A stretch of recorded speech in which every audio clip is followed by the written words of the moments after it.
Students, मैं Abhinav Shrivastava, carry on coaching classes Chhindwara से। तो हमने पहले लेक्चर में देख लिया था structure of flower, structure of जो स्टेमन होता है वो हमने पढ़ लिया था। अब हम पढ़ने जा रहे हैं स्ट्रक्चर ऑफ माइक्रोस्पोरेंजियम। माइक्रोस्पोरेंजियम में जो स्ट्रक्चर मैं आप लोगों को बताऊंगा वो मैं आपको बताऊंगा टीएस। इसके पहले लेक्चर में मैंने इसके बारे में आपको डिटेल बताया था। टीएस मतलब ट्रांसफर सेक्शन क्या होता है, कैसे बनता है, और हम इसकी पढ़ेंगे सर्कुलर आउटलाइन। एक बात याद रखिएगा कि हम पहले इसकी सर्कुलर आउटलाइन पढ़ रहे हैं, यानी हम ये लिखने जा रहे हैं कि बाहर से गोलाकार रूप से जब दिखते हैं तो उसकी संरचना में क्या क्या दिखाई देता है। तो खास बात यह आती है कि जो माइक्रोस्पोरेंजियम होता है वो सराउंडेड होता है, it is surrounded by 4 layers of wall या 4 wall layers। It is surrounded by 4 wall layers, यानी 4 स्तरीय दीवारों से ये घिरा हुआ होता है। कौन? माइक्रोस्पोरेंजियम। अब ये 4 स्तर कौन से होते हैं, ध्यान से सुनिएगा। सबसे बाहरी स्तर जो होता है वो होता है एपिडर्मिस। सबसे बाहरी स्तर क्या होता है बेटा? एपिडर्मिस। एपिडर्मिस से अंदर की ओर जाते हैं तो पाया जाता है एंडोथीशियम। क्या पाया जाता है? एंडोथीशियम पाया जाता है। एंडोथीशियम से अंदर की ओर जाते हैं तो पाया जाता है मिडिल लेयर, और मिडिल लेयर से और अंदर की ओर जाते हैं तो वहां पर पाया जाता है टेपेटम। क्या पाया जाता है बेटा? टेपेटम। तो टोटल कितने स्तर हो गए? 4। सबसे बाहरी स्तर क्या है? एपिडर्मिस। एपिडर्मिस से अंदर की ओर गए तो एंडोथीशियम, उससे अंदर की ओर गए तो मिडिल लेयर, और सबसे अंदर हो गया टेपेटम। तो याद रखिएगा कि जो एपिडर्मिस होता है ये आउटरमोस्ट स्तर, आउटरमोस्ट लेयर जो है वो क्या है? एपिडर्मिस है, और जो इनरमोस्ट लेयर है वो क्या है? टेपेटम है। ये कई बार एग्जाम में पूछ लिया जाता है कि आउटरमोस्ट कौन सी होती है और इनरमोस्ट कौन सी होती है। तो आउटरमोस्ट है एपिडर्मिस और इनरमोस्ट जो है वो क्या है? टेपेटम। एक बात ये आती है कि ये जो 4 लेयर पाई जाती है, इन चारों लेयर का वर्क क्या होता है, ये एग्जाम में पूछा जाता है। तो इनका 2 फंक्शन होता है। पहला फंक्शन होता है प्रोटेक्शन। प्रोटेक्शन आप सभी लोग जानते हैं, प्रोटेक्शन का मतलब होता है सुरक्षा देना, और दूसरा इसका फंक्शन होता है dehiscence of anther. Dehiscence of anther का मतलब ये होता है, आप लोग इसको हिंदी में बोलते हैं परागकोश का स्फुटन। परागकोश का स्फुटन जो होता है उसमें ये महत्वपूर्ण भूमिका निभाता है। तो जो ये चारों स्तर होते हैं ये 2 कार्य करते हैं, एक सुरक्षा प्रदान करना, और दूसरा जब परागकोश पूर्ण रूप से परिपक्व हो जाता है तो उसका क्या किया जाता है? स्फुटन करने में ये चारों स्तर उसको सहायता करते हैं। इसमें एक क्वेश्चन और अक्सर पूछ लिया जाता है कि जो टेपेटम लेयर होता है, इनरमोस्ट लेयर होता है, उसका एक और काम होता है जो एग्जामिनेशन में पूछ लिया जाता है। क्या? तो याद रखिएगा कि टेपेटम का एक सबसे महत्वपूर्ण कार्य और होता है, इट प्रोवाइड्स द नरिशमेंट। ये क्या करते हैं बेटा? नरिशमेंट प्रोवाइड करते हैं, यानी ये पोषण देने का कार्य करते हैं। क्या प्रदान करते हैं? ये पोषण। और सवाल आती है कि किसको? तो ये पोषण देते हैं डेवलपिंग पोलन ग्रेन्स को। किसको देते हैं? डेवलपिंग पोलन ग्रेन, यानी विकसित होते हुए जो पराग कण होते हैं उनको पोषण देने का कार्य जो है वो किसके द्वारा किया जाता है? टेपेटम के द्वारा किया जाता है। आप याद रखिएगा। ठीक, अब अगली बात करते हैं कि ये जो माइक्रोस्पोरेंजियम हो जाता है, ये जो माइक्रोस्पोरेंजियम यानी जब ये यंग रहता है, यदि हम बात करते हैं, ध्यान से सुनिएगा कि व्हेन एंथर इज यंग तो इसमें कंप्लीटली जो सेल्स होती है वो होमोजेनस होती है। होमोजेनस मतलब कैसी? बिल्कुल एक जैसी होती है, पर कुछ इसमें स्पेसिफिक टिश्यू होते हैं। माइक्रोस्पोरेंजियम, चलो उसको मैं ऐसा बता देता हूं, शुरू से स्टार्ट करता हूं कि जब एंथर यंग होता है, जब एंथर कैसा होता है? यंग होता है, यानी वयस्क होता है, तो इसके सेंटर में क्या होते हैं? कुछ स्पेसिफिक टिश्यू डेवलप होते हैं और वो कहलाते हैं स्पोरोजिनस टिश्यू। ऐसे सुनेगा बेटा ये बात कि जब एंथर यंग हो जाता है तो उसके मध्य में एक विशेष प्रकार के टिश्यू यानी ऊतक विकसित होते हैं जिसको स्पोरोजिनस टिश्यू कहा जाता है। और ये जो स्पोरोजिनस टिश्यू होते हैं यही वो टिश्यू या ऊतक हैं जो आगे चलकर माइक्रोस्पोर मदर सेल यानी लघु बीजाणु मात्र कोशिका का निर्माण करेंगे, और वही लघु बीजाणु मात्र कोशिका आगे विकसित होकर लघु बीजाणु यानी माइक्रोस्पोर का निर्माण करेगी। तो पहली बात यहां पर यह आ गई कि ये स्पोरोजिनस टिश्यू जो होते हैं ये कब बनते हैं? तो जब कोई भी परागकोश परिपक्व हो जाता है तो उसके परिपक्व होने पर उसके मध्य में कुछ विशेष प्रकार के ऊतकों का यानी कोशिकाओं का एक समूह बनता है जिसे स्पोरोजिनस टिश्यू कहा जाता है। ठीक, याद रखेंगे इस बात को। अगली इंपॉर्टेंट बात आती है इसके बाद कि हमें जो नेक्स्ट टॉपिक पढ़ना है अकॉर्डिंग टू एनसीईआरटी वो है माइक्रोस्पोरोजेनेसिस।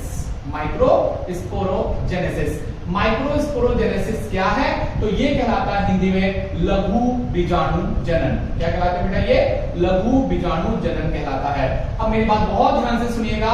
आप लोगों को जो मैं वीडियोस ये बना के आप लोगों के सामने जो बार बार मैं YouTube पर अपलोड कर रहा हूं, ये वीडियोस की खास बात ये है कि ये एनसीईआरटी के टॉपिक वाइज हैं। यानी जैसे आपके एनसीईआरटी पुस्तक में एक के बाद एक जो टॉपिक दिया हुआ है, जो महत्वपूर्ण बातें दी गई हैं, वही की वही बातें उसी क्रम में आपको इस वीडियो में देखने के लिए मिलेगी। और दूसरी बात कि जहां आपको इंग्लिश कठिन लगे तो आपको हिंदी में मिल जाएगी, जहां हिंदी कठिन लगेगी तो आपको इंग्लिश में मिल जाएगी। तो ये हम बात कर रहे हैं यहाँ पर माइक्रोस्पोरोजेनेसिस यानी लघु बीजाणु जनन के बारे में। तो लघु बीजाणु जनन की प्रक्रिया जो होती है, इस क्या होती है? तो पहले ये सीधे सीधे समझ लो कि जब पोलन मदर सेल या जब माइक्रोस्पोर मदर सेल, पोलन या माइक्रोस्पोर मदर सेल, ठीक है, ध्यान से सुनना बेटा, हिंदी में इसे कहा जाएगा पराग या लघु बीजाणु मात्र कोशिका। पराग या लघु बीजाणु मात्र कोशिका विकसित होकर किसका निर्माण करेगी? ये विकसित होकर निर्माण करती है किसका? माइक्रोस्पोर का। किसका निर्माण करती है बेटा? माइक्रोस्पोर का, यानी ये निर्माण करती है लघु बीजाणु का। किसका निर्माण करती है? लघु बीजाणु का। और यह प्रक्रिया जो होती है वो माइक्रोस्पोरोजेनेसिस कहलाती है। तो माइक्रोस्पोरोजेनेसिस बहुत सरल तरीके से आप परिभाषा लिख सकते हैं, 2 नंबर में आएगा तो, कि पोलन मदर सेल या माइक्रोस्पोर मदर सेल विकसित होकर जब माइक्रोस्पोर का निर्माण करते हैं तो वह प्रक्रिया माइक्रोस्पोरोजेनेसिस कहलाती है। और एक बात बहुत अच्छे से ध्यान रखना है बेटा कि जब इसमें विभाजन होता है, हम क्या बोल रहे हैं कि माइक्रोस्पोर मदर सेल या माइक्रोस्पोर मदर सेल या लघु बीजाणु मात्र कोशिका विभाजित होकर माइक्रोस्पोर बना रही है। बेटा एक शब्द यहां पर मैंने यूज किया, विभाजित। विभाजित यानी विभाजन यानी डिवीजन। तो ये विभाजन या डिवीजन अक्सर पूछा जाता है कौन सा होता है? तो ये होता है बेटा मियोटिक डिवीजन, यानी ये जो होता है ये होता है अर्धसूत्री विभाजन। कौन सा विभाजन होगा? अर्धसूत्री विभाजन। और जो माइक्रोस्पोर बनेंगे ये बनेंगे टेट्राड। क्या बनेंगे बेटा? टेट्राड यानी 4। अब ध्यान से सुनो मेरी बात कि जब एक पोलन मदर सेल अर्धसूत्री विभाजन के द्वारा 4 नए माइक्रोस्पोर या लघु बीजाणु का निर्माण करती है तो वह प्रक्रिया माइक्रोस्पोरोजेनेसिस कहलाती है। तो माइक्रोस्पोरोजेनेसिस आप लोग याद रखेंगे। माइक्रोस्पोरोजेनेसिस क्या हुआ? फिर दोहरा देता हूं कि जब कोई एक पोलन या microspore mother cell meiotic division के थ्रू 4 या टेट्राड माइक्रोस्पोर का फॉर्मेशन करती है, so that process is actually called as what? That process is called as microsporogenesis. तो ये माइक्रोस्पोरोजेनेसिस आप लोग इसको अच्छे से याद रखिएगा। ठीक, आगे बात करते हैं कि जैसे ही एंथर मैच्योर हो जाता है तो इसके बाद क्या होते हैं, जरा ध्यान से सुनिएगा। मिटा देता हूं मैं इसको कि अब हम बात कर रहे हैं, ये माइक्रोस्पोरोजेनेसिस हो गई। अब हम बात कर रहे हैं एंथर के मैच्योरेशन की। भैया माइक्रोस्पोर्स तो बन गए, अब माइक्रोस्पोर्स जो होंगे क्या होगा? ध्यान से सुनना। तो अब इसके बाद एंथर जो होगा, and anther get matured and dehydrated. अब ये क्या हो जाएगा? मैच्योर हो जाएगा और डिहाइड्रेटेड हो जाएगा। कहने का मतलब ये है कि जो पराग कोश था अब वो परिपक्व हो जाएगा और क्या हो जाएगा? उसमें संघनन की प्रक्रिया हो जाएगी। संघनन की प्रक्रिया के द्वारा क्या हो जाएगा? परिपक्वन होगा व संघनन होगा, जिसके कारण क्या हो जाएगा? जो माइक्रोस्पोर्स थे वो एक दूसरे से डिसोशिएट हो जाएंगे, यानी लघु बीजाणु जो है वो एक दूसरे से क्या हो जाएंगे? डिसोशिएट होंगे। डिसोशिएट समझते हो? एक दूसरे से पृथक हो जाएंगे और पृथक होकर वो निर्माण करते हैं पोलन ग्रेन का। पोलन ग्रेन यानी अब यहां पर बन गया बेटा क्या? परागकण। क्या बन गया बेटा? परागकण। तो परागकण कैसे बने देखा आपने। फिर दोहराता हूं मैं, आपको ब्रीफ कर बता दूंगा मैं, पहले आप इतना समझ लो कि जब एंथर परिपक्व हो जाता है, डिहाइड्रेटेड हो जाता है, तो उसमें माइक्रोस्पोर्स एक दूसरे से डिसोशिएट हो जाते हैं। शायद आपको ये पता ना हो, एनसीईआरटी में तरीके से नहीं दिया, बट मैं आपको बताता हूं कि माइक्रोस्पोर्स एक दूसरे से जुड़े हुए होते हैं कैलोस नाम के एक लेयर से, जिसको तोड़ने के लिए कैलेज नाम का एक एंजाइम जो होता है वो टेपिटम के द्वारा स्रावित किया जाता है। और वो टेपिटम का कैलेज एंजाइम जो होता है वो माइक्रोस्पोर्स के बीच में पाई जाने वाली कैलोस स्तर को क्या कर देता है? तोड़ देता है, जिसके कारण पूरे की पूरे माइक्रोस्पोर एक दूसरे से अलग हो जाते हैं और फिर वो विकसित होकर परागकण यानी पोलन ग्रेन का फॉर्मेशन कर देते हैं। तो बेटा अब आपको जो क्वेश्चन एग्जाम में आता है वो क्या पूछा जाता है, पूरा ध्यान से सुनना कि परागकण बनते कैसे हैं। तो ध्यान से देखना परागकण बनने की प्रक्रिया यहां से शुरू हुई थी कि जो स्पोरोजिनस टिश्यू थे, अभी हमने पढ़ा था, जो स्पोरोजिनस टिश्यू थे, स्पोरोजिनस टिश्यू ने विकसित होकर बनाया पहले माइक्रोस्पोर मदर सेल को, और माइक्रोस्पोर मदर सेल जो थी, इस माइक्रोस्पोर मदर सेल के विकसित होने से निर्माण हो गया माइक्रोस्पोर का, और जब ये माइक्रोस्पोर विकसित हो गए तो इन्होंने निर्माण कर दिया किसका? पोलन ग्रेन का, यानी परागकण का। बात समझ आ गई है? तो इस प्रकार से इन चरणों के द्वारा किसका निर्माण होता है? पोलन ग्रेन का या परागकण का विकास होता है। एक बात ध्यान से सुनिएगा कि जब ये पूरे के पूरे परागकण बन जाते हैं तो इसके बाद जो ईच माइक्रोस्पोरेंजियम जो होता है उसमें बहुत सारे असंख्य हजार के लगभग जो होते हैं परागकणों का निर्माण होता है, और ये परागकण जब पूरे विकसित हो जाते हैं तो फिर जो माइक्रोस्पोरेंजियम की अभी हमने 4 स्तर पढ़े थे, epidermis, endothecium, middle layer, tapetum, ये चारों लेयर जो होती हैं वो ड्राई हो जाती है, सूख जाती है, और उसमें स्फुटन हो जाता है, यानी वो फूट जाती हैं, और उसमें से पोलन ग्रेन जो होते हैं वो क्या हो जाते हैं? बाहर की ओर निकल जाते हैं या रिलीज हो जाते हैं। तो अब हम फोकस करेंगे हमारे नेक्स्ट टॉपिक के ऊपर, और वो है पोलन ग्रेन। तो अब बात आती है किसके बारे में? पोलन ग्रेन के बारे में। तो बहुत ध्यान से सुनिएगा, और बहुत महत्वपूर्ण बातें मैं आपको बताने जा रहा हूं पोलन ग्रेन के बारे में। पोलन ग्रेन्स मतलब क्या? तो पोलन ग्रेन्स का मतलब जो होता है बेटा, वो होता है परागकण। अब ये परागकण क्या होते हैं, इनके बारे में हम बात करते हैं। तो परागकण जो होते हैं ये रिप्रेजेंट करते हैं मेल गैमेटोफाइट को। पहली बात तो ये ध्यान से सुनिएगा कि दे रिप्रेजेंट्स मेल गैमेटोफाइट। आपसे पूछ लिया गया कि मेल गैमेटोफाइट को कौन रिप्रेजेंट करता है? तो मेल गैमेटोफाइट को यानी नर युग्मकोद्भिद, बेटा इसको हिंदी में बोला जाता है नर युग्मकोद्भिद कहा जाता है। और ये जो नर युग्मकोद्भिद है इसको रिप्रेजेंट कौन करता है? तो इसको रिप्रेजेंट करते हैं परागकण। अगली बात आती है कि ये कैसे होते हैं, तो ध्यान से सुनिएगा। इनकी आकृति जो होती है ये होती है स्फेरिकल शेप की। कैसे होते हैं बेटा? ये स्फेरिकल शेप के होते हैं, और इनका जो डायमीटर होता है यानी इनका जो व्यास होता है वो होता है लगभग 20 से 25 माइक्रोमीटर का। कितना होता है? 20 से 25 माइक्रोमीटर का इनका डायमीटर पाया जाता है। तो स्फेरिकल शेप के होते हैं और 20 से 25 माइक्रोमीटर इनका क्या हो जाता है? व्यास या डायमीटर। डायमीटर यानी इसका व्यास जो होता है वो कितना होता है? 20 से 25 माइक्रोमीटर का व्यास होता है। अगली बात करते हैं, इसको मैं बताता हूं। अब हम बात करते हैं परागकण की संरचना कैसी होती है।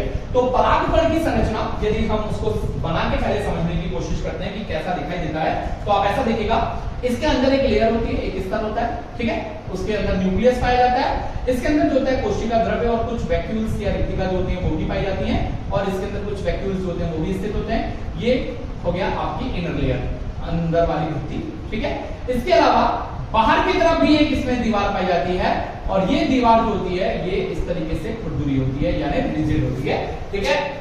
तो जो बाहरी लेयर होती है इसे कहा जाता है एक्साइन, और जो आंतरिक लेयर होती है उसे कहा जाता है इंटाइन। तो कितने स्तर हो गए बेटा? 2, आउटर लेयर एक्साइन और इनर लेयर इंटाइन। और एक यहाँ पर आपको एक अलग सा एपर्चर दिख रहा होगा, और ये एपर्चर जो होता है ये कहलाता है जर्म पोर कहलाता है, जनन छिद्र बोलते हैं इसे, ठीक। तो अब मैं बात कर रहा था कि पोलन ग्रेन जो होती है वो संरचना कैसी होती है। तो परागकण जो होते हैं बेटे इनकी संरचना की बात ध्यान से सुनिएगा, इनका स्ट्रक्चर मैं आपको बताने जा रहा हूं। तो इसकी संरचना या स्ट्रक्चर में आपको ये याद रखना है कि इसमें 2 लेयर पाई जाती है। 2 लेयर का मतलब ये हो जाता है 2 स्तर होते हैं, द्विस्तर इसमें पाए जाते हैं। कौन से द्विस्तर? अभी मैंने आपको बताया, एक आउटर स्ट्रक्चर एक आउटर लेयर और एक इनर लेयर, यानी एक बाह्य स्तर और एक आंतरिक स्तर। बाह्य स्तर को मैंने क्या कहा? एक्साइन कहा, और आंतरिक स्तर को क्या कहा हमने? इंटाइन कहा। बहुत ध्यान से सुनना बच्चों, सबसे ज्यादा एग्जाम में क्वेश्चन जो पूछा जाएगा या जो आता है वो बार बार मैं दोहरा रहा हूं, एक्साइन एक्साइन एक्साइन। यानी आपको सबसे इंपॉर्टेंट जो पढ़ना है वो किसके बारे में पढ़ना है? एक्साइन के बारे में। क्यों? जरा ध्यान से सुनना। सबसे पहला क्वेश्चन ये पूछा जाएगा कि एक्साइन किससे मिलकर बनी होती है। तो एक्साइन जो होती है it is made up of sporopollenin. देख लो बेटा, पहला क्वेश्चन यही आ गया कि एक्साइन स्तर का निर्माण किससे होता है? तो एक्साइन स्तर का निर्माण होता है स्पोरोपोलेनिन का, ठीक। अगला क्वेश्चन ये आता है कि भाई ये स्पोरोपोलेनिन क्या है और कहां से आ गया ये शब्द। तो आपको एक बात बता देता हूं कि स्पोरोपोलेनिन का निर्माण जो होता है टेपिटम के द्वारा युविश्च ग्रेन्यूल नाम की एक संरचना होती है जो इस स्पोरोपोलेनिन का निर्माण करती है।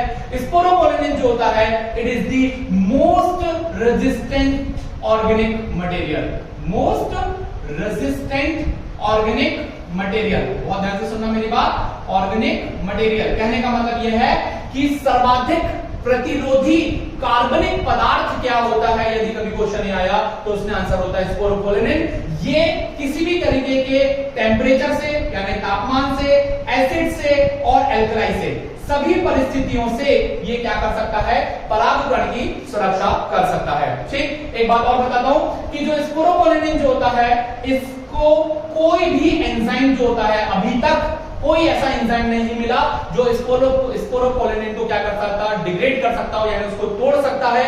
इसलिए याद रखिएगा कि स्पोरोपोलेनिन की उपस्थिति के कारण जो पोलन ग्रेन्स या परागकण होते हैं, they are called as well preserved fossils. Well preserved fossils यानी लाखों करोड़ों वर्षों तक भी ये यदि हमारी पृथ्वी के अंदर फंसे रहेंगे या दबे रहेंगे तो भी इनमें कोई परिवर्तन नहीं होगा, क्योंकि इसमें किसका स्तर प्रेजेंट है, स्पोरोपोलेनिन का स्तर प्रेजेंट है, और ये स्पोरोपोलेनिन क्या करता है, उसको सुरक्षा प्रदान करता है। इसके अलावा यदि हम बात करते हैं तो एक बात और याद रखिएगा कि इसके अंदर साइटोप्लाज्म यानी कोशिका द्रव्य भरा हुआ होता है, और जो इंटाइन यानी अंदर की जो प्लाज्मा मेम्ब्रेन लेयर होती है उससे घिरा हुआ होता है, उसकी कवरिंग पाई जाती है। तो बेटा ये एक बेसिक स्ट्रक्चर हो गया पोलन ग्रेन का। अगले लेक्चर में आपको मैं पोलन ग्रेन के कंप्लीट जो स्ट्रक्चर होता है, जो विकसित होता है वो, और उसमें क्या परिवर्तन होता है, मैं उसके बारे में बताऊंगा। तो हमारे इस चैनल को, वीडियो को लाइक करें, शेयर करें और सब्सक्राइब करें, और कमेंट्स बॉक्स में अपने कमेंट्स जरूर लिखें। धन्यवाद।